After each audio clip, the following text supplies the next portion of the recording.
తారక మంత్రము కోరిన దొరికెను ధన్యుడనైతిని ఓరన్న మీరిన కాలుని దూతల పాలిట మృత్యుయని మది నమ్మన్నా తారక మంత్రము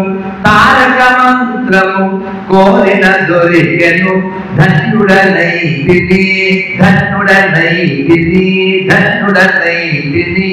ఓరన్న. మేము మళ్ళీ పుట్టాం.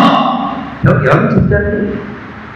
ఎంత స్ట్రాంగ్, ఎంత కాన్ఫిడెన్స్ ఉండాలి. సత్యం బిక పుట్టుట సున్న. నేను పుట్టడం ఎంత నమ్మకం ఉండాలండి, ఎంత ఫెయిత్ ఉండాలండి.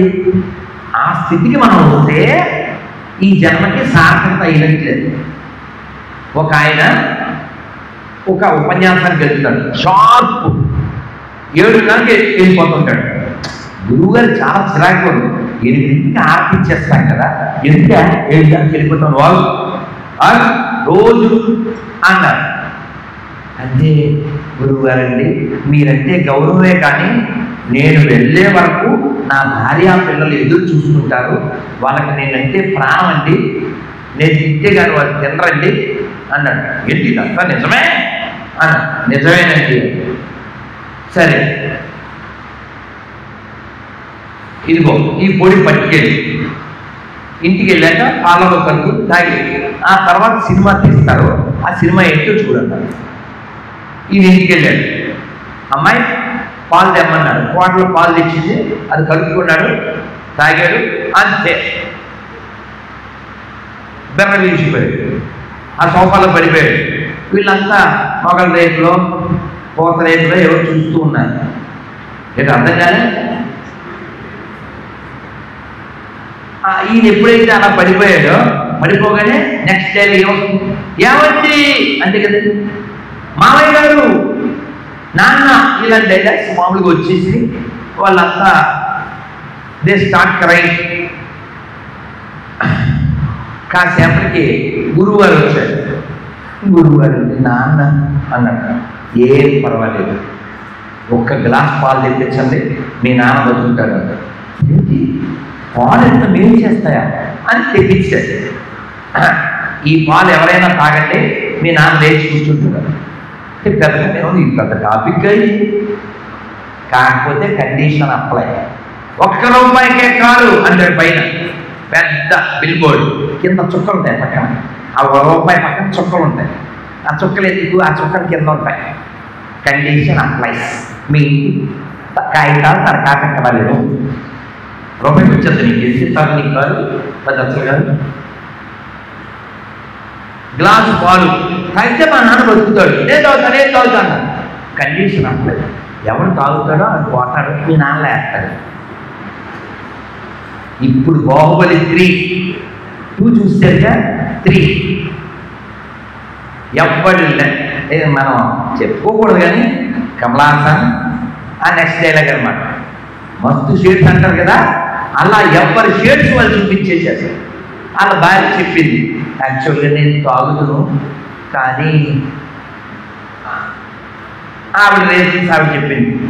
పెద్ద కొడుకు డాడీ అంటే నాకు చాలా ఇష్టం, డాడీ అలా చూడలేకపోతున్నాను, నేనే తాగుదు, కానీ వాడు లేదన్నమాట. ఎప్పటి లెవెల్లో వాడు అన్ని రీజన్స్ చెప్పేశాడు. గురువుగారు అన్నారు, పోలేరు బాగానండి, సరదాగా ఎంజాయ్ చేయండి.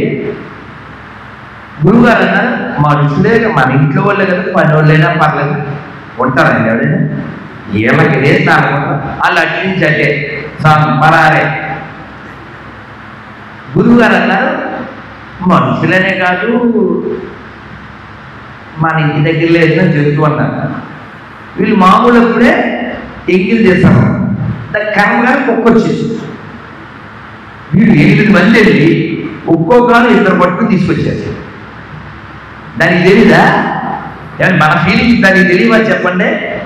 వీళ్ళు మామూలు అప్పుడైతే చీ అంటారు, ఎంత ప్రేమగా తీసుకొచ్చారు. పాలు తాగన్నారు, ఇందులో ఏదో కలిపి నేను తాగా దానికి తెలిసి బీసిపోయి వీళ్ళు తాగు అంటే అందరినీ కలిసేసి బతుకుంటే చిత్తూరు బస్ స్టాండ్ అని పరిగెత్తారు. ఇంకా ఎంత ప్రహాసనం జరిగింది కదా. గురువు గారు పోలేరా నేను తాగుతానన్నాడు. అబ్బా గురువుగారు మాకు అసలు ఐడియా రాలేదు. ఐడియాలు ఏటీఎల్లో అన్నీ వస్తాయరా, గురువుగారు తాగాలంట. గురువుగారికి పనేం లేదు కదా పాపం, వీళ్ళు మాత్రం సొప్పడిపోవాలి గురువుగారు అని వీళ్ళు మహావినయం నటించారు. గురువుగారు ఆ గ్లాస్ పట్టుకుని నమ పార్వతీపదయే హర హర మహాదేవ అని కళ్ళు మూసుకుని శ్రీరామ్ జయ రామ్ జయ జయ రామ్ శ్రీరామ్ జయ రామ్ జయ జయ రామ్ వీళ్ళంతా ఏమవుతా అని చూస్తూ ఉన్నాడు. ఆయన అలా గ్లాస్ ఎత్తుకుంటూ ఎడమ చేత్తో ఈ వాంటర్ గారి అరికాలు ఇలా గోకాడు. అంతే వడ్డేసిపోయింది. అయిపోయింది సినిమా. ఈ మొత్తం సినిమా కళ్ళు మూసుకు చూసాడు వాంటర్ గారు. మరి మొత్తం కళ్ళు తెచ్చుకోండి. ఇందాకేం చెప్పావు, ఇందాకేంటో చెప్పావన్నాడు. నేను ఇప్పుడు చెప్పినవన్నీ భజ గోవిందం భజ గోవిందం గోవిందం భజ మూఢమతే సంప్రాప్తే సన్నిధే కాలే నహి నహి రక్షతి రుక్ముకరణే భజ గోవిందం భజ గోవిందం. నేను చెబితే బాగుండదు కానీ శంకరులు వారు పచ్చి గడ్డి పెట్టారు అని నేను అనుకుంటాను. గడ్డి పెట్టడమే దాని పేరు మోహముద్గరము. ఎంత బాగా చెప్తారు. భార్యాధిపతి అంటే భార్య కూడా నువ్వు పోతే నీ శరీరం చూసి భయపడుతుంది. ఇది నిన్ను కౌగులించుకుని పడుకున్న భార్య. ఇది కూడా సరదాగా తీసుకోండి, కానీ అందులో ఉన్న సారం తీసుకోండి. ఆవిడ ఏడుస్తుంది. వచ్చారు, చుట్టుపక్కల వాళ్ళు వస్తారుగా. ఏమైందంటే లోపలికి వెళ్ళి అంతే. లోపల మన సారువాడు గాలిలో కలిసిపోయాడు. అది మన వాడు మరి ఆవిడ 3 పూట్ల పెట్టడం వల్ల స్విగ్గీ జొమాటో వల్ల ఈ కుర్చీ పట్టణం సైజులో ఉన్నాడు, చచ్చిపోయాడు. ఇప్పుడు ఏడుస్తూ ఉంది ఈవిడ. ఇంకా మిగిలిన వాళ్ళు వచ్చేది ఏర్పాట్లు చేస్తున్నారు. ఆ 7 గంటల సవారీ రెడీ అయింది. మన వాడిని తీసుకొచ్చారు, పడుకోబెట్టారు. ఇప్పుడు డిస్కషన్ ఎలా ఎలా ఏంటి డిస్కషన్ ఏముంది? బయటికి వెళ్ళదు. ఎందుకు బయటికి వెళ్ళదు అంటే దారి సన్నగా ఉంది. ఇప్పుడు 2 మార్గాలు ఉన్నాయి. ఏమిటి మార్గాలు? చెవి దగ్గరికి చెప్పాడు. అమ్మగారు సారువాడు బయటికి వెళ్ళాలంటే 2 మార్గాలు. ఏంటి? ఒకటి గురువు గారిని కోసేయడం, లేదా గుమ్మం కోసేయడం అని చెప్పాడు. చెప్పగానే ఆవిడ కళ్ళనీళ్ళు వదుకుని గుమ్మం మొన్నే చేయించాం, 5,000 పెట్టాడు. ఇక్కడ అర్థం కాలే, కుప్పం అర్థం కాలే. ఆర్టిక్స్ గుమ్మం మొన్నే చేయించాం, 5,000 పెట్టాము. గుమ్మం నుంచి వాడు పట్టడండి, హెవీ పర్సనాలిటీ తీసుకెళ్ళాలంటే ఏం చేయాలి? ఇప్పుడు గుమ్మం పోయాలి, లేదా గురువు గారికి పోయాలి. అప్పుడు గుమ్మం విషయం చెప్పింది, 5,000 పెట్టి చేయించాం అంటే పర్మిషన్ గ్రాంటెడ్. వాళ్ళు పోసేసి వేసి నువ్వు ఇందులోంచి నువ్వు వెళ్ళిపోయాక నిన్ను లవ్వు అన్న వాళ్ళు నీ కొవ్వును తగలబెడతారు. నువ్వు ఎంత గొప్పవాడివైనా వాళ్ళ స్థాయిని బట్టి ఎక్కువ నెయ్యి వేయచ్చు, వాళ్ళ స్థాయిని బట్టి చందనం కట్టెలు వేయచ్చు. కామన్ ఏంటి? తగలబెట్టడం కామన్. అందుకని మనం బాగున్నప్పుడు, మనకు అన్నీ బాగున్నప్పుడు ఏం చెయ్యగలము, నేనేం చెయ్యాలి? నేనేం చెప్తున్నా అంటే నువ్వు దేశాన్ని ప్రేమించకపోయినా, దైవాన్ని ప్రేమించకపోయినా, ఇంట్లో వాళ్ళని ప్రేమించకపోయినా, నిన్ను నువ్వు ప్రేమించుకో. నా మాట వెళ్ళింది, వేదం చెప్తుంది. నిజ స్వార్థగా విష్ణు. నిన్ను నువ్వు ప్రేమించుకుంటే పిచ్చి పిచ్చి తిల్లు తినవు. నిన్ను నువ్వు ప్రేమించుకుంటే పిచ్చి పిచ్చి వినవు, పిచ్చి పిచ్చి వాడవు. ఎందుకంటే పోతాం. ఎప్పుడు పోతాం తెలియదు.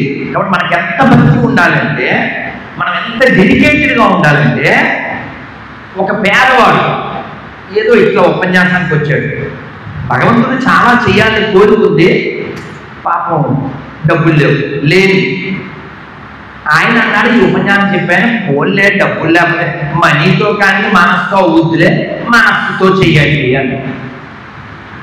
బాగుందిగా.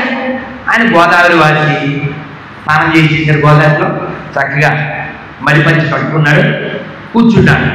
కూర్చుని బంగారు గిన్నె తీసుకొచ్చాడు, వెండి ఇటుకలు తీసుకొచ్చాడు, చందనం కట్టెలు తీసుకొచ్చాడు, వెండి గన్నె తీసుకొచ్చాడు, మంచి ఆవు నెయ్యి, జీడిపప్పులు, మొత్తమాడు పప్పులు, కిస్మిస్లు, మంచి నెంబర్ 1 క్వాలిటీ బియ్యం, నీళ్లు, కొబ్బరి ముక్కలు అన్నిటితో ఏం చేశాడు?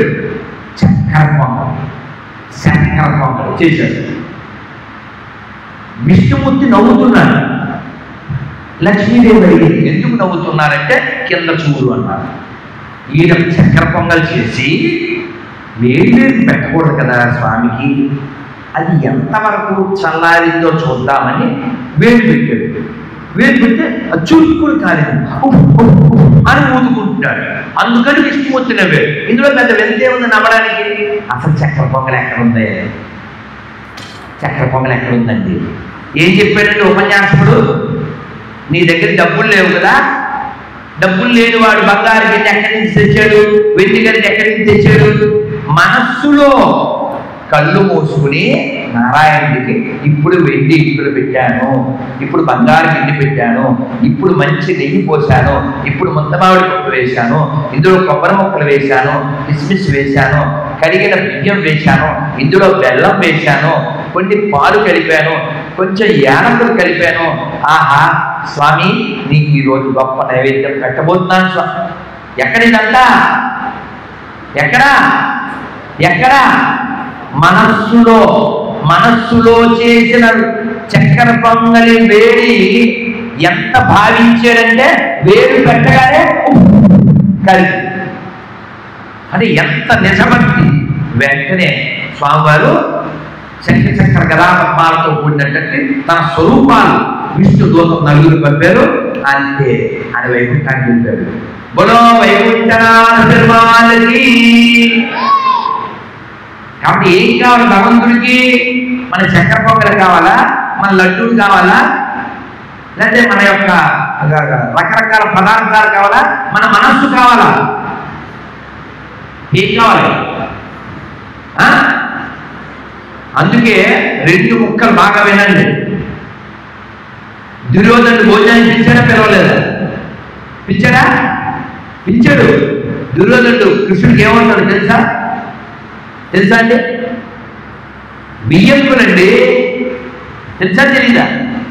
ఎలా తెలుసా? ఎలా?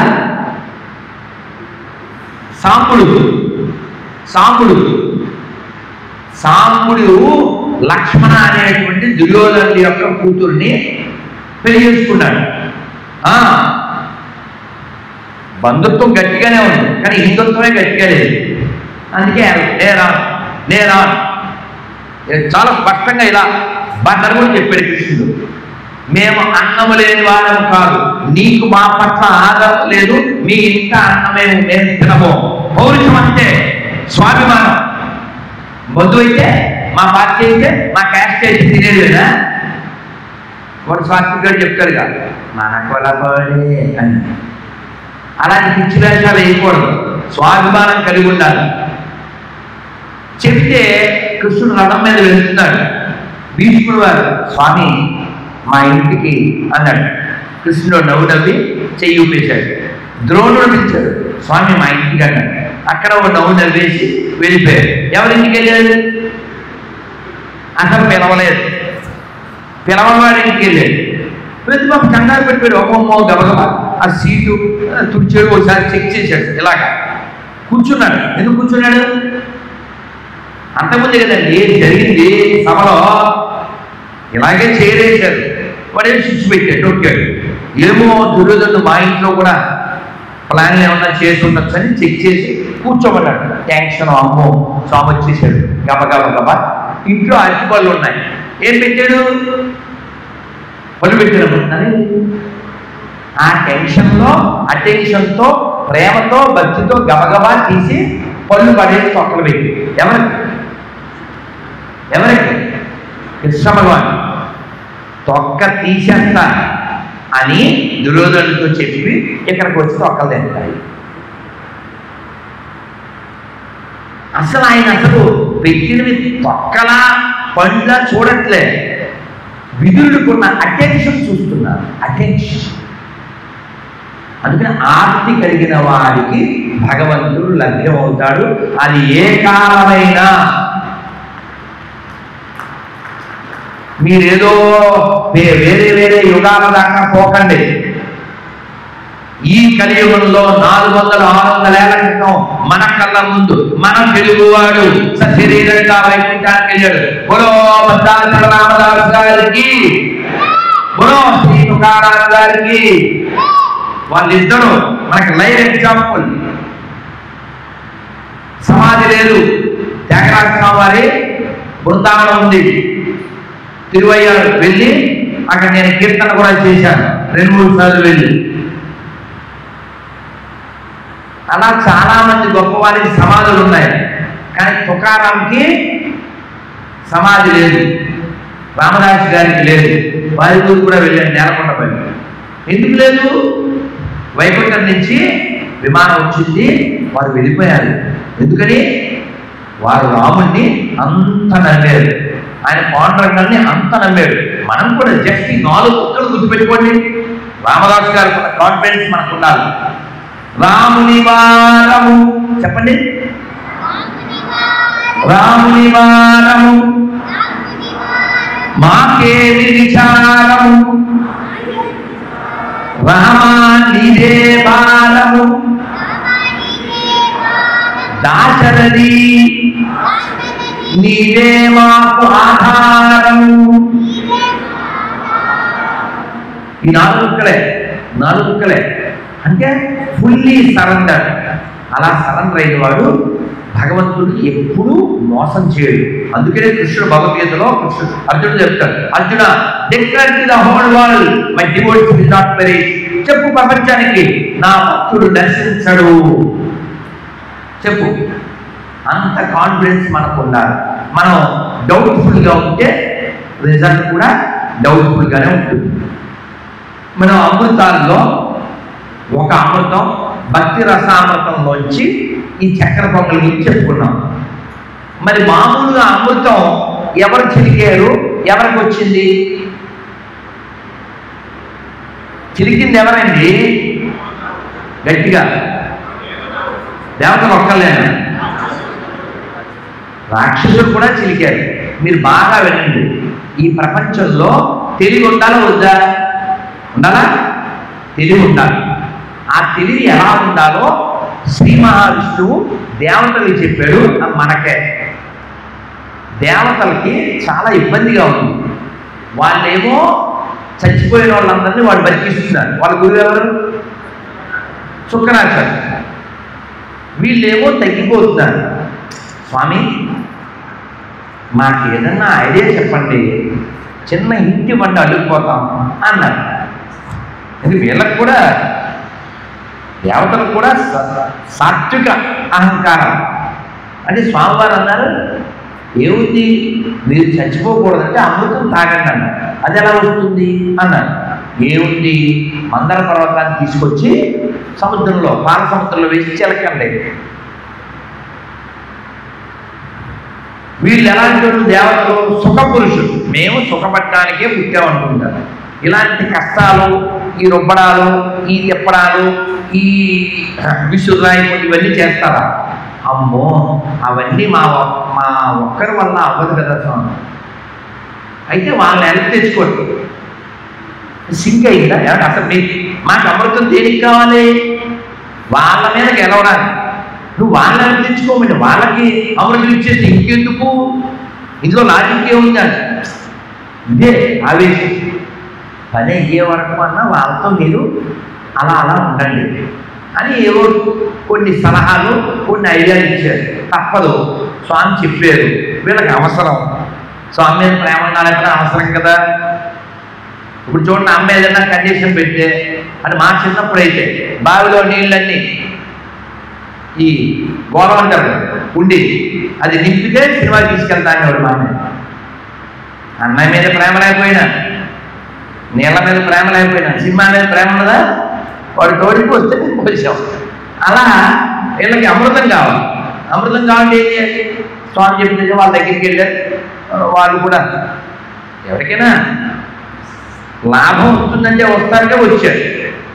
అయితే ఆ మందర పర్వతాన్ని తీసుకెళ్ళి సముద్రంలో పెట్టాలి. దేవతలు రాక్షసులు కలిసి పెడదామనుకుని కొంత దూరం మోసి పడేసారు. మొయ్యలేకపోయారు. మళ్ళీ వచ్చారు స్వామి అన్నారు. మరి ఐడియా ఇచ్చినోడు తప్పుతుందా? గరుడాల వానైనా అంటే దేవతలు రాక్షసులు కలిసి మొయ్యలేకపోయిన మందర పర్వతాన్ని చాలా అలవోకగా తీసుకెళ్ళి మధ్యలో పిలిచాడు. పెద్ద క్రేన్ కరెక్ట్గా పెద్ద క్రేన్ అలా పిలిచాడు. ఇప్పుడు ఏం చేయాలి? దాన్ని చిలక. గరుత్మంతుడు వెళ్ళిపో అన్నారు. అబ్బే ఏదో చేస్తున్నారు కదా స్వామి, నేను చూస్తాను. అబ్బే నువ్వు ఉంటే పని నడవదు, వెళ్ళిపో. ఎందుకు? ఇప్పుడు ఎవరు వస్తారు? అది తిప్పడానికి తాడెవరు? వాసుకి వస్తే ఏం చేస్తుంది? కగరాజు నీయానతి కని వేగ చనలేడు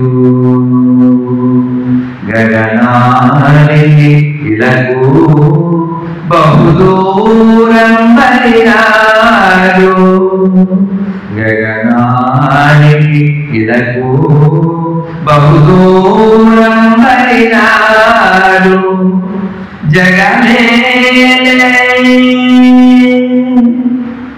ఆ జగమేలే వెళ్ళవయ్యాడు, పని చేయకపోతే అని పంపించేశాడు. వాసుకి వచ్చాడు. స్వామి అది కొండ, దాని నిండా రాళ్ళు రక్కలు ముళ్ళు ఉంటాయి, నేను చిలకాల, నాకేమిటి అన్నాడు. నీకు కూడా కొంచెం పోస్తారు లేవయ్యా. ఏమిటది? అమృతం. అయినా ఆర్డర్ వేసాక తప్పుద్దా? సరే చిలకడం మొదలుపెట్టి మీరు బాగా వినాలి. చిలకడం మొదలు పెడితే తెలిసిన కథ అయినా సరే వినాలి. మొదలు పెడితే అది కిందకి ఎందుకు మునిగిపోయింది? మరి చాలా లోతు కదా పాల సముద్రం, అది మునిగిపోయింది. మళ్ళీ పని అయిపోయింది. స్వామి అన్నారు. అప్పుడు స్వామివారు ఏ అవతారం అది? పూర్ణావతారం. మీరెవరైనా జయదేవ గోస్వామి పేరు విన్నారా? పోనీ వినకపోతే ఇప్పుడు వినండి.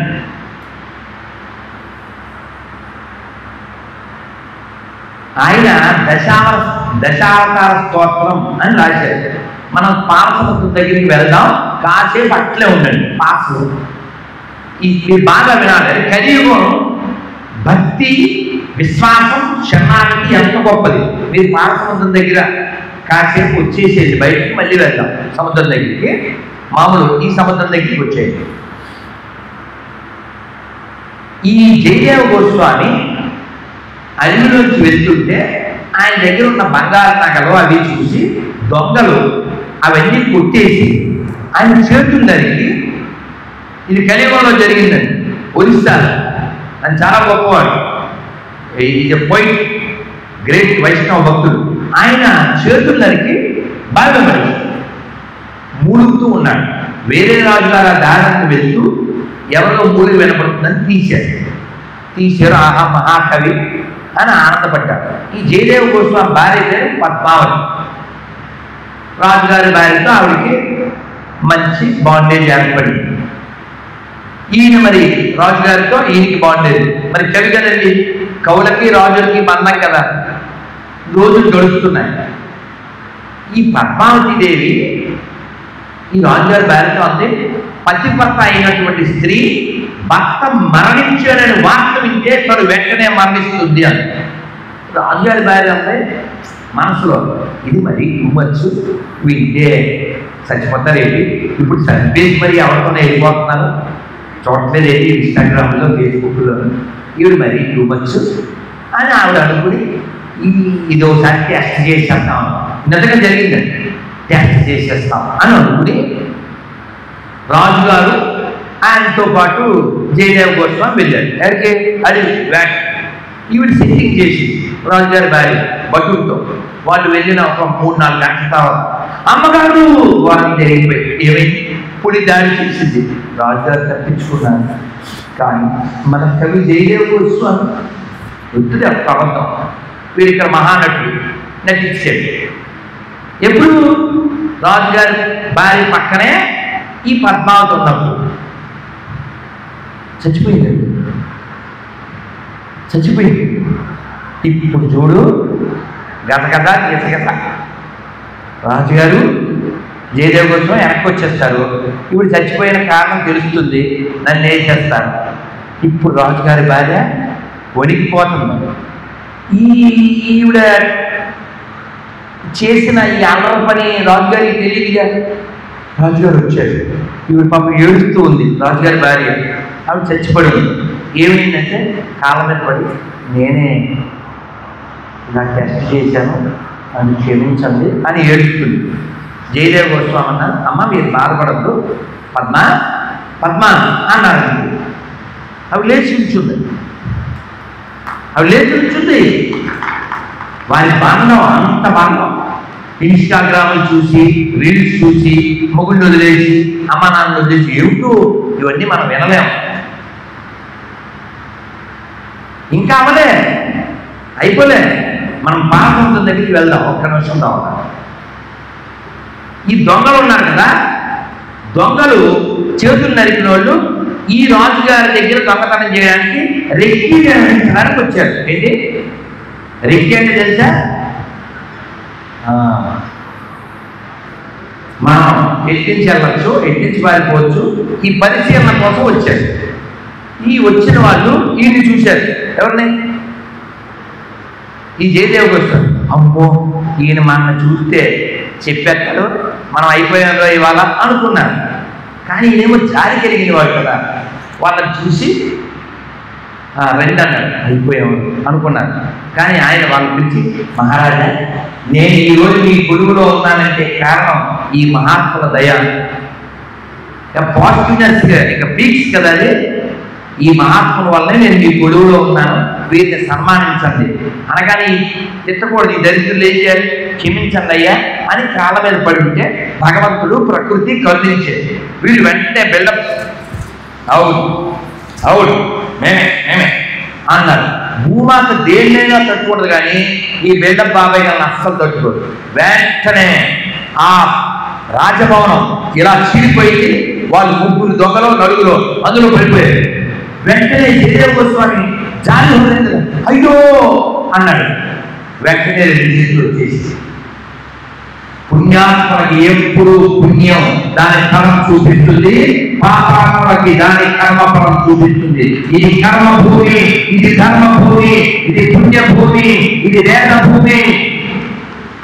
మనం అన్ని బాగున్నప్పుడు, ధనం ఉన్నప్పుడు, పదవి ఉన్నప్పుడు పొగరగా రెచ్చిపోతే ఆ తర్వాత చచ్చిపోతాం. అందుకే నేను సరదాగా అనుకుంటాను, వెంకటేశ్వర గురించి చెప్తూ, వెంకి మహా పెంకి పెట్టుకున్నోడికల్లా పగిలింది టెంకి. అవునా కాదా? అవునా కాదా? జరిగిందా లేదా? జరుగుతుంది. అందుకని వేస్తాడు వేయకూడదు. వెంకటేశ్వర అక్కడ బొమ్మ కాదు, ఉన్నాడు. కలడందురు దీనులయడ కలడందురు పరమయోగి గణముల పాలన. ఆయన ఉన్నాడు, ఇప్పటికీ ఉన్నాడు. ఉన్నవాడు కాబట్టే, ఉన్నాడు కాబట్టే తను కదలకుండా లోకాలన్నీ కలుగుతూ లోకాలన్నింటినీ కరుణిస్తూ ఉన్నాడు. ఉన్నాడా లేదా? ఏడుకున్నవాడా? వెళ్ళవడా? గోవిందా? కాబట్టి అటువంటి విష్ణువు ఈ పాల సముద్రంలో ఇప్పుడు జయదేవ్ గోస్వామి ఎందుకు గుర్తొచ్చారంటే, రోజు రాత్రి కూడా హారతి ఇచ్చేటప్పుడు ప్రళయాప యోనిజలేదు తవానసివేదం వీతవహిత చరిత్రమఖేదం కేశవదూత వీర శరీర జయ జగదీశ హరే. కేశవదూత వీర శరీర జయ జగదీశ హరే. ఇలాగ దశావతార పాఠం. కూర్మ శరీరము ఇలా దశావతారం. అయితే ఇప్పుడు కూర్మనాథులు అయ్యాడు. అయ్యి దాన్ని బ్యాలెన్స్ చేశాడు. వాళ్ళు కర దాన్ని తిప్పుతూ ఉన్నారు. ఆయనకు కూడా వీపు మీద అలా తిప్పుతుంటే మంచిగా ఉందంట, అంటే సమ్మగా అంటుంటారు కదా, అలా ఉంది. ఆయన పాడికి ఆయన శాంతంగా ఉన్నారు. ఆ మూల ఎక్కడో కూర్చుని బ్రహ్మదేవుడు జపం చేసుకుంటున్నాడు. మళ్ళీ అది ఎలా ఉరికిపోతాం. స్వామి అన్నారు, కంగారు పడకండి అని సహస్రభావంతో పైన కూర్చున్నాడు. వీళ్ళు లాగేటప్పుడు లాగాలంటే మీరు బాగా వినండి. ఎప్పుడు ఈ ప్రపంచంలో మీరు మంచోళ్ళలా ఉండకండి. నేను వీళ్ళతో చెప్తుంటా, మా స్టేట్లో మీరు మంచోళ్ళు అవుతే ఎవరొకరు ముంచేస్తారు. మీరు తెలివైన వాళ్ళు. నేను మంచోడిని అనిపించుకోవాలి అసలు అలాంటి ఆలోచన చేయండి. తెలివిగా ఉంటాను చాలు. మీరు చేసే మంచి చేయండి, అనిపించుకోవాలి. విష్ణుమూర్తి అన్నాడు, తల దగ్గరికి ఎవరు వెళ్ళాలి, తోట దగ్గరికి ఎవరు వెళ్ళాలి అంటే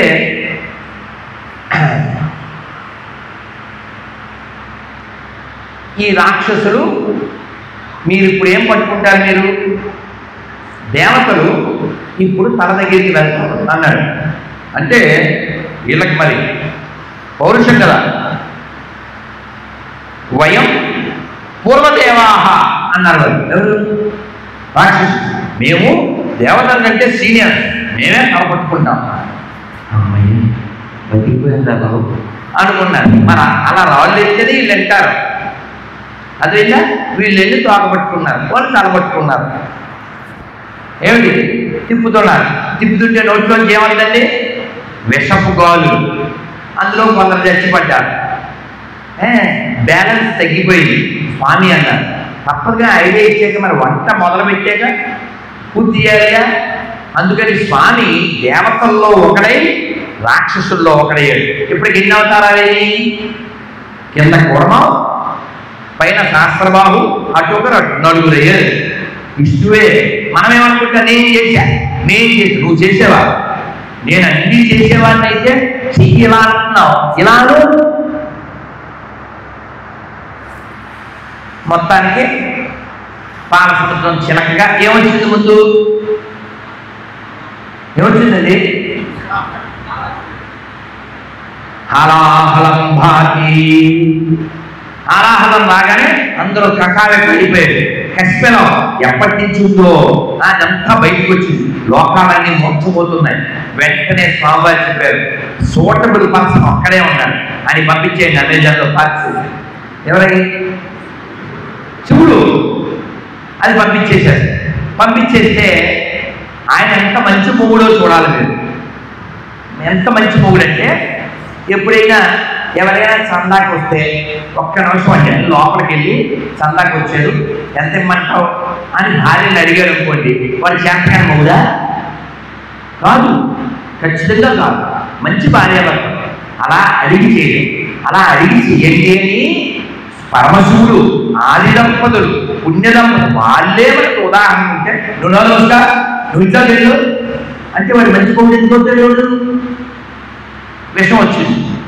విషం వస్తే ఇగో ఇక్కడ కొందరు ఆడవాళ్ళు సంపర్కం వాడుతున్నారు అంటే ఏదో ఉందన్నమాట. సో ఈ పాలసీలు వచ్చాక ఓపెన్ చేస్తే ఏముంది ఇందులో? ఆలాహలం. స్వామి మీరే చూడకుండా అందుకే పాలసీ మీకు వచ్చిందన్నారు. పర్వాలేదు, కానీ ఒక్క నిమిషం మావిడి అడుగుతానని మరొకటి తీసుకోమంటావా అన్నారు. అంటే ఆవిడ మామూలు భార్యలు ఏం చేస్తారు? చాలాయా ఊళ్ళని ఇంకా లోపలాడు అంటారు. మామూలుగా బెల్లం లైక్ బెల్లం పట్టుకోవడం కళ్యాణం వేసేస్తూ వెళ్ళాం, అంతే కదండి మామూలు. మరి ఆవిడెవరండి? లోకమాత కదా. ఆవిడేమండి? అసలు బలి చెప్తారు పోతారు కదా, మింగెలువాడు మింగెలి గరళమని మింగెలువాడు మేలని ప్రజలకు మింగమను సర్వమంగళ మంగళ సూత్రమునంతమది నమ్మినదో. మింగెలివాడు తన భర్తని మింగేది గరళమని మేలని ప్రజలకు మింగమను సర్వమంగళ మంగళ సూత్రమును ఎంతమంది నమ్మినదో. ఏం పర్లేదండి, నా మంగళ సూత్రం చాలా స్ట్రాంగ్, మీరు తాగండి, లోకానికి మేలు జరుగుతుంది, తాగండి అమ్మ కదా అని తాగాడు. తాగితే త్వచ్చ సాధు విమోచనం, అది ఎలా ఉంది? ఒక నీలా దండ వేసినట్టుగా ఉంది. అని కలంకంలా లేదు, ఆయన ఆభరణంలా ఉంది. పెద్దవాళ్ళు ఏం చెప్పారంటే, అమృతం తాగాడు ఎవడు? రాహు. బతికాడా? విషం తాగాడు. శివుడికి ఏమన్నా అయిందా? మనం పాజిటివ్గా ఉండాలి, స్వార్థంతో కాదు. విషం తాగినా లోకానికి పూజనీయుడయ్యాడు పరమశివుడు, వాడు అమృతం తాగినా సగత్వంతో ఉండాలి. అందుకని శివుడు చూసి ఏం నేర్చుకోవాలంటే, లోకానికి వెలుగుని చల్లదనాన్ని ఇచ్చేసి చంద్రుడిని మీద పెట్టుకున్నాడు. మంచి మాటలు లోకానికి చెప్పాలి, చెడువన్నీ గొంతులని దాచుకోవాలి. అది చంద్రుడు. శివుడిని చూసి నేర్చుకోవాలి. ఓ పుస్తకం పేరు చెప్తాను, నాకు చాలా ఇష్టం, చాలా పంచేది కూడా, ఇంకా పంచుతాను. పుస్తకం పేరు గృహస్థాశ్రమంలో ఎలా ఉండాలి. ఓ 15,000 రూపాయలు ఉంటుంది, గోరఖ్పూర్ ప్రెస్. దాని మీద ఉంటుంది శివుడు ఫుల్ ఫ్యామిలీ ఫోటో. లోపల ఫస్ట్ పేజీలో శ్లోకం, దాని అర్థం. జటాధరో మండధరో అంటూ శ్లోకం ఉంటుంది. ఏమిటంటే ఫ్యామిలీ అంటే ఎలా ఉండాలి, శివుడి ఫ్యామిలీలా ఉండాలి. ఎందుకు ఉండాలి? ఎందుకు ఉండాలి అంటే, శివుడి ఫ్యామిలీలో ఎవరెవరు ఉంటారు?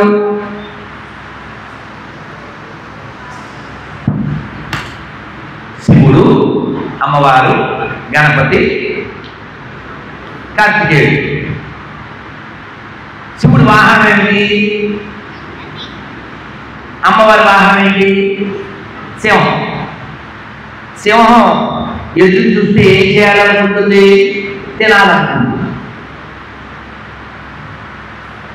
సుబ్రహ్మణ్య స్వామి వాహనం ఏమిటి? నెమలి. శివుడి మెల్లో ఏముంటుంది? పాము. గణపతి వాహనం ఏమిటి? ఎరుడు. వెనక చూస్తే పాము కొట్టేయాలనుకుంటుంది, పాముని చూస్తే నెమలి కొట్టేయాలనుకుంటుంది. అసలు ఒక్కళ్ళకైనా సింక్ అవుద్దా? ఒక్కళ్ళకి సింక్ అవ్వకపోయినా అందరూ లింక్ అయి ఒకే ఫ్యామిలీలో ఉన్నారు. అది చూసి నేర్చుకోవాలి. కొట్టి చచ్చిపోకూడదు. నాకు వాడిష్టం, నాకు వీడిష్టం, నాకు ఆ పార్టీ ఇష్టం, అవన్నీ బయట పెట్టుకోవాలి. మనం అందరం ఒక కుటుంబము, ఒక కుటుంబము, వసుదైవ కుటుంబం. ప్రపంచమంతా మన కుటుంబం అనుకుంటున్నప్పుడు మన కుటుంబాన్నే మనం ప్రేమించకపోతే ఎలా? మన ప్రజల్నే మనం ప్రేమించకపోతే ఎలా? మన భాష వాళ్ళని మనం ప్రేమించకపోతే ఎలా? మన జాతి వాళ్ళని మనం ప్రేమించకపోతే ఎలా? అందుకని ప్రేమించాలి. ఎలా ప్రేమించాలి? వేమన గారు 2 ఏళ్ళు ఆహారం తీసుకోలేదు. తపస్సు కదండి. ఆ తపశ్శక్తి వల్ల ఆయన ఏమంటే జరుగుతుంది ఊళ్ళో అందరికీ తెలిసింది. ఆయన కానీ రేపు తింటే ఎవరు తెచ్చింది తిన్నా వాళ్ళ ఇల్లు బంగారం అయిపోతుంది. అందరూ ఆర్డర్ ఇవ్వలేదు, అంత చేసుకుని వండుకుని తెచ్చారు. అన్ని పెద్ద పెద్ద ప్లేట్లు పట్టుకుని తెచ్చారు. అలా చూసి ఆయన ఒక్క మాట మాట్లాడకుండా బొమ్మలా చూశారు. చూసి వెళ్ళిపోయాడు. ఆ మండపంలోంచి బయటికి వెళ్ళిపోయాడు. బయట ఒక అడుక్కునే ఆవిడ దగ్గరికి వెళ్ళి, కళ్ళు లేని ఆవిడ దగ్గరికి, మీరు బాగా వినాలి అమ్మా, ఆవిడ తినబోతుంది, అమ్మా నాకు ఒక ముద్ద పెట్టమ్మా అన్నాడు. మీరు వినాలి.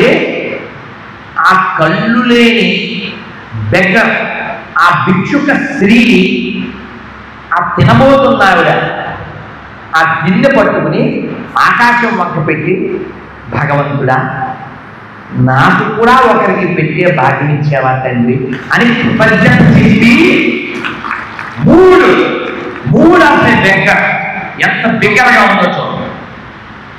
చిరాకు పడ్డం కాదు, ధనం 3 రకాలుగా ఖర్చు అయిపోతుంది. ఒకటి త్యాగం, ఒకటి భోగం, ఒకటి రోగం. నువ్వు ఖర్చు పెడితే భోగం, నువ్వు ఖర్చు పెట్టకపోతే రోగం. 3 దొరల కగులో దొంగల కగులో. దొంగలు ఎత్తిపోతారు లేదా ప్రభుత్వం స్వాధీనం చేసుకుంటుంది. సరే, ఇంకో కథలో చెప్తుంది. ఆవిడ అలా ఆ గిన్నె అలా పెట్టి భగవంతుడా అని దానైనా తిన్నాయన ఇందా అని ఇచ్చింది. ఆవిడకి ఒక కూతురు. ఆవిడ ఇక ఇందులో ఈ ఊరగాయ మొక్క నంచుకో, మా భలే కమ్మగా ఉంటుంది అని ఇచ్చింది. ఆయన అది తింటున్నాడు. తింటుంటే అందరూ కళ్ళు ఎక్కడైతే దిగ్భ్రమ. మరి ఈయన ఫ్రెండ్ కదా అభిరామ్, ఏమండి ఇంతమంది ఎన్ని రకాలు తీసుకొస్తే ముష్టిపూడు తింటున్నారు అన్నాడు. ఆయన అన్నాడు, అభిరామ్ ఇది ముష్టిపూడు కాదు అభిరామ్, గంగి గోపాలు గరిగడైనను చాలు కడివెనైన కరుపు పాలు భక్తి కలిగిన కూడు పట్టెనైనను చాలు విశ్వదాభిరామ వినురవేమా. ఇది ముష్టిపూడు కాదు, ఇది అమృతం అభిరామ్, ఇది అమృతం. నేనెవరో తెలియదు. తను ఇంటిల్లు అడిగి తెచ్చుకున్నటువంటి ఆహారాన్ని తను తినబోతుంటే నేను అడిగితే భగవంతుడికి కృతజ్ఞత చెప్పి మరీ నాకు ఇచ్చింది. ఇది అమృతం. వీరందరూ తెచ్చిన పదార్థాలు నేను తింటే వాళ్ళ ఇల్లు బంగారం అవుతుందని స్వార్థంతో తెచ్చింది. ఇది అమృతం. అలా చెప్పగానే ఆవిడికి అయ్యో వేమయ్య తండ్రి నువ్వా, ఎవరా అనుకున్నాను స్వామి, నిన్ను చూసే భాగ్యం నాకు లేదు కదా అంటే ఆయన వెంటనే అమ్మ నేను కూడా ఇలాంటి వాడిని అని చూస్తారా అని ఆ కళ్ళ మీద ఇలా అనగానే ఆవిడని చూపు వచ్చింది, ఆయన్ని చూసింది. అటువంటి అద్భుతమైనటువంటి పాత్రని సజీవంగా నటించి చూపించిన వారు మన చిత్తూరు నాగయ్య గారు. ఆయన పేరు మీద ఉన్న కళాక్షేత్రంలో మనం కూర్చున్నాం. మనం తెలుగు వాళ్ళం. అటువంటి వాళ్ళని చూసి గర్వించాలి. మనకి ఒక పోతనగా కనపడ్డారు ఆయన, ఒక రామదాసుగా కనపడ్డారు, ఒక త్యాగయ్యగా కనపడ్డారు, ఒక వేమనగా కనపడ్డారు, ఒక తిమ్మరుషిగా కనపడ్డారు. ఎందుకంటే సినిమా మాధ్యమం మంచికి ఉపయోగిస్తే బోల్డన్ని లాభాలు ఉన్నాయి, చెడుకు ఉపయోగిస్తే మనం ఇప్పుడు చూస్తున్నాం, చెప్పక్కర్లేదు. సముద్రం దగ్గరికి వెళ్ళిపోదాం. అమృతం తాగాలిగా, ఇంకా అమృతం రాలేగా. సరే ఏమొచ్చింది? విషం వచ్చింది. సరే ఆయన తాగేశాడు. తర్వాత ఏమొచ్చింది? ఎవరిన కదా తెలుసా? ఏమేమి వచ్చినాయండి? కామధేను, ఇంకా ఐరావతం, ఉచ్చైశ్రవం. బలి చక్రవర్తి అప్పుడు ఇంద్రలోకానికి ప్రభు, ఇంద్రుడు కాదు తెలుసా? స్వామివారు చెప్పారు, ఇదిగో ఏదన్నా ఐటమ్స్ వస్తే నాకు అనుకుంటూ చావకండి, ముందు ఆయనకి ఇచ్చే. మరి ఆయన సీట్లో ఉన్నాడు, పవర్లో ఉన్నవాడికి గౌరవం ఇవ్వాలి, తర్వాత ఇంకా మంచి వస్తాయి తీసుకోవచ్చు, మీద పడి కొట్టుకోకండి అన్నాడు. ఆయనకి కావాల్సిన ఆయన తీసుకున్నాడు. ఒక్కొక్కళ్ళు ఒక్కోటి తీసుకున్నారు. అశ్విని దేవతలు వచ్చారు, ఈ అప్సరసలు వచ్చారు. ఈ ఒక్క ముక్క చెప్పి మళ్ళీ వెనక్కి వస్తానా, మీరేం ఫీల్ అవ్వకండి. ఎప్పుడో కాదు, గట్టిగా 100 ఏళ్ల క్రితం బృందావనంలో ఒక సాధువు గారి దగ్గర ఒక ఆయన అడిగారు, ఆజ్ కలికాల్ అయినా పోయి తపస్య కన్నా తపస్సు ఎవరన్నా చేస్తే రంభ వరస అటువంటి వాళ్ళు ఎవరు రాదు కదా అని అడిగారు. అంటే ఇది మొన్న సత్యం, ఆ కథ చెప్పారు ఆయన. ఈ రోజుల్లో ఒక మనిషిని నాశనం చేయడానికి రంభ వరసతో పనే ఉంది, ఇది ఒక్కటి చాలు అన్నాడు. బాగా చెప్పలే? రంభ కంటే గొప్పది, అప్సరస్ కంటే గొప్పది, ఎవరినైనా కిందకి తీసుకెళ్ళడం టాప్ వస్తుందని చెప్పారు ఆ గురువు గారు. హిందీలో పరాశర మహారాజు, మీకు హిందీ వస్తే యూ క్రై అంత బాగా చెప్తారు రాజేంద్ర ప్రసాద్ జీ మహారాజు. సరే, మొత్తానికి ఈ సాధువు గారి దగ్గరికి ఎవరు వచ్చారు? రంభ కోరసో ఎవరో ఒకరు వచ్చారు. వస్తే ఆయన ఏం చెప్పాడు? చాలా హిందీలో భలే ఒక్క మొక్కలో చెప్పారు, బెహన్ తూ ఘర్ జాओ, మేరీ బెహనో तुम घर जाओ, मेरी बहनों तुम घर जाओ. అద్భుతంగా ఉంటుంది. ఎలా ఎందుకు చేశాడండి అని ఈ గురువుగారిని అడిగారు. అడిగితే గురువుగారు ఏం చెప్పారంటే, ఈ పాల సముద్రం చిరిగారా, చిరిగినప్పుడు ఏమేమి వచ్చినాయి ఇవన్నీ చెప్పారు. ఇంకేం వచ్చింది చెప్పండి. లక్ష్మీ క్షీణ సముద్రాజనయ శ్రీరంగదానేశ్వరీ దాసీభూత సమస్త దేవవనిత లోకైకదీపాంకురాం శ్రీమన్మంతకరాక్షలబ్ధవివ బ్రహ్మేంద్రగంగాధరాం త్వాం త్రైలోక్య కుటుంబినీ సరసిజా వందే ముకుంద ప్రియా. లక్ష్మీదేవి మన గోల్డెన్ టెంపుల్ ఎవరున్నారు? మహాలక్ష్మి కదా. మనం కీర్తన పాడుకుంటాం. అమ్మవారు వచ్చారు. అమ్మవారు వచ్చినటువంటి ఆ సముద్రంలోంచే అప్సరస్సు వచ్చారు. మనం అందరం పొద్దున్న నిద్రలేచి భూమికి నమస్కారం పెడుతూ ఏం చెప్తాం? సముద్రవసనే దేవి పర్వతస్థలమండలే విష్ణుపత్ని నమస్తుభ్యం పాదస్పర్శం క్షమస్వమే.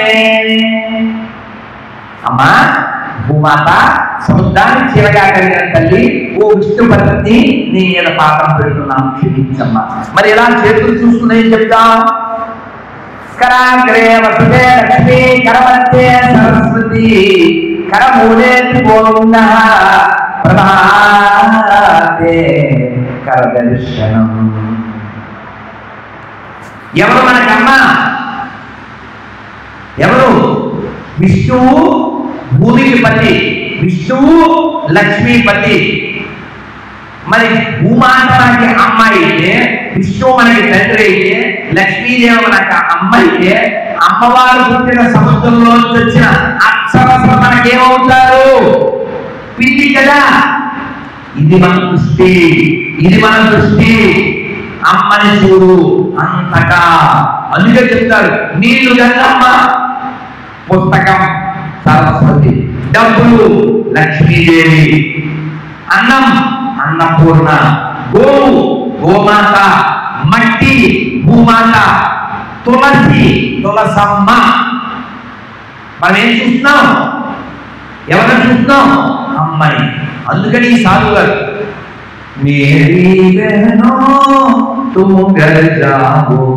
అంటే ఎంత జ్ఞానం ఉండాలండి. ఒక అందమైన స్త్రీని అమ్మ అనాలంటే ఓ వీళ్ళంతా లక్ష్మీదేవి అంశారు. అందుకే చాణక్యుడు చెప్పాడు, ఎవరు పండితుడు? పండితుడు అంటే పండినవాడు అని అర్థం, జ్ఞానం నిండినవాడు. అందుకని ఈ శరీరం నేను, వాడు నల్లగున్నాడు, వాడు తెల్లగున్నాడు, వాడు మా క్యాస్ట్ కాదు, వాడు మా జాతి కాదు, వాడు మా భాష కాదు, వాడు మా రాష్ట్రం కాదు, ఇలా అనుకున్నవాడు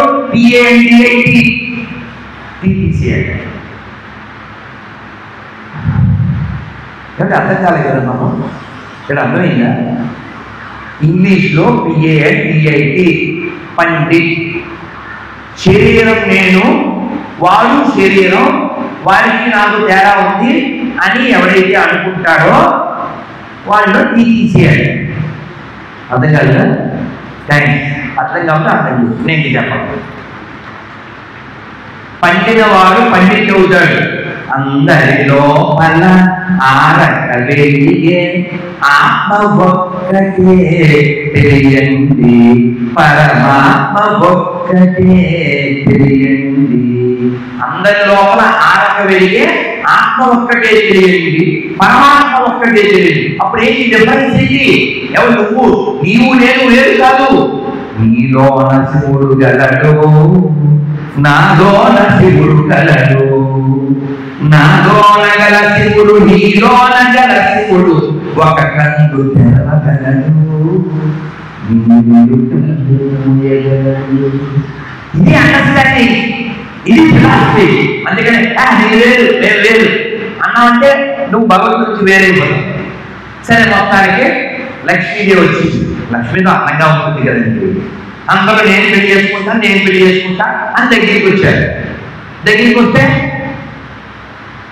వస్తే ఆవిడ చూసింది ఎవరిని పెళ్లి చేసుకోవాలి. 1000 చేతులు కలిగిన అర్థం మీద వచ్చాడు. అబ్బే ఇతని వైభవం కాలంలో పోతుంది. ఇంద్రుడు వచ్చాడు. అబ్బే ఇది పుణ్యం అంతసేపే ఉంటుంది.